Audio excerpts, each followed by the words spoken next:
चमत्कारी बहू की लालची सास। राजगढ़ की गौरी अपने माता पिता की इकलौती संतान थी। गौरी के पिता मेहनतकश किसान थे। वो सारा दिन खेतों में काम करते।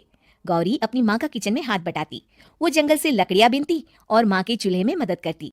एक दिन वो जंगल में लकड़ी बीनने गई थी कि तभी उसे रोने की आवाज आती है।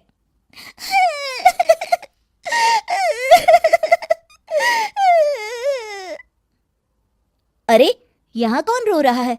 इस जंगल में भला किसी के रोने की आवाज? जरूर कोई जंगल में फंस गया होगा।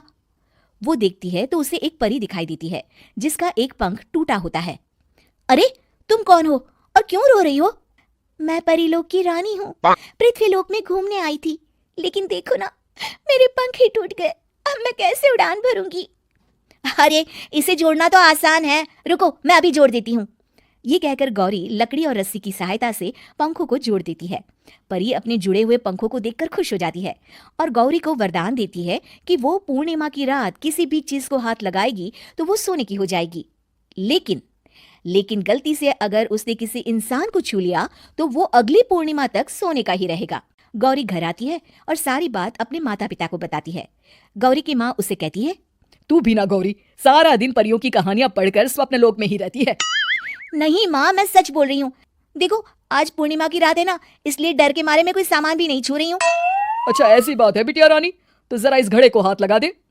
गौरी घड़े को जैसे ही हाथ लगाती है वो सोने का हो जाता है। गौरी के माता पिता घड़े को देखकर हैरान रह जाते हैं। अगले दिन गौरी के पिता उस घड़े को सुनार के पास बेचने जाते हैं तो रास्ते में उन्हें कंचा काकी मिलती है। वो सोने का घड़ा देखकर गौरी के पिता से पूछती है, अरे गौरी के बापू, ये पीतल तो बड़ा चमक रहा है। अरे काकी, ये पीतल नहीं, सोना है, सोना बेचने ले जा रहा हूँ। अरे कहीं कोई लॉटरी लग गई है क्या? इतना सोना? गौरी के पिता काकी को गौरी को परी द्वारा दिए वरदान के बारे में बताते हैं। काकी गौरी के पिता की बात सुनकर सोच में पड़ जाती है और फिर अगले दिन काकी गौरी के घर आती हैं। गौरी के बापू, तुम्हारे लिए मैं एक खुशखबरी लाई हूँ। तभी गौरी की माँ पूछती है, क्या खुशखबरी है काकी? अरे तुम्हारी बेटी का रिश्ता मैं अपने बेटे से करना चाहती हूँ।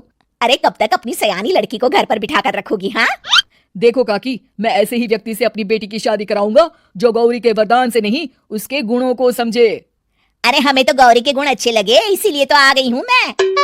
फिर गौरी के माँ बाप मान जाते हैं और उसकी शादी काकी के बेटे से हो जाती है। अगले दिन, अरे गौरी, कल पूर्णिमा की रात है। तुम्हारे पिताजी परी के वरदान के बारे में बता रहे थे, तो मैं ना कुछ चीजें रख दूंगी, जरा हाथ लगा देना। तभी गौरी का पति वहां आ जाता है और अपनी माँ से कहता है, माँ, क्या जरूरत है गौरी के वरदान को इस्तेमाल करने की? वैसे भी मेरी मेहनत से घर तो चल ही रहा है ना। और गौरी के पिता ने भी यही कहा था कि वो ऐसे ही व्यक्ति से उनकी बेटी की शादी करेंगे जो गौरी के वरदान से नहीं, उसके गुणों को समझे। अरे बस कर किताबी बातें, तेरे लिए क्या लड़कियों की कमी थी जो मैं ये किसान की बेटी घर ले आती?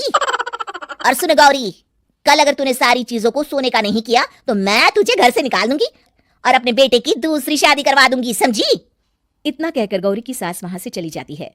अगली पूर्णिमा की रात गौरी की सास गौरी के सामने ढेर सारे बर्तन रख देती है और कहती है, जल्दी कर गौरी, रात खत्म हो जाएगी, जल्दी जल्दी इन सारे बर्तनों को हाथ लगाकर सोने का कर दे।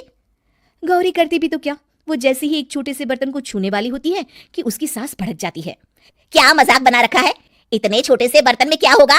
ये ले, ये बड़ा वाला बर्तन। जैसे ही बड़ा सा बर्तन लेकर गौरी की सास उसकी तरफ बढ़ती है, वैसे ही बर्तन के बाहर से वो धड़ाम से गिर जाती है। सास को गिरा देख गौरी उन्हें संभालने दौड़ती है और वो सास को हाथ लगाकर कहती है, अरे सासू माँ, क्या हो गया आपको? कहीं चोट तो नहीं लगी ना?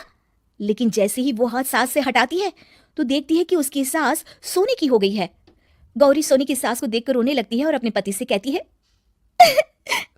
मुझे परी ने कहा था कि अगर मैं किसी इंसान को हाथ लगाती हूँ तो वो अगली पूर्णिमा तक सोने का ही रहेगा। अब मैं क्या करूँ?